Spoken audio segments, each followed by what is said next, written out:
Welcome to Samba Samba. Enjoy the video. In this video, I will show how to make a grid in Figma. Grids are essential tools for creating structured and consistent user interfaces. They help you align elements with precision, ensuring your designs look polished and professional. Figma provides three main types of grids: uniform, columns, and rows, each serving different design needs. We'll explore how to set up and customize these grids to enhance your workflow.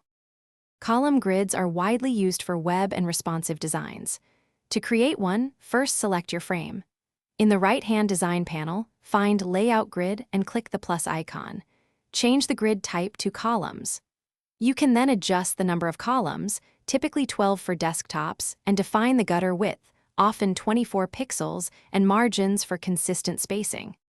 Row grids are excellent for vertical alignment and maintaining consistent spacing, especially for typography. To set one up, add another layout grid to your frame and select rows. Set the count to auto and the type to top. Define the row height and gutter, often 8 pixels, to establish a clear vertical rhythm. Baseline grids, a type of row grid, are crucial for aligning text and other elements to a consistent vertical rhythm. Figma allows extensive customization of your grids. You can easily change the color and opacity of your grid lines to suit your visual preferences. Once you've perfected a grid setup, you can save it as a style.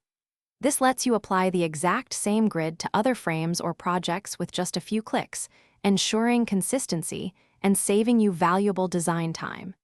It's a powerful feature for maintaining design system integrity. Thanks for watching. Consider subscribing if we helped you.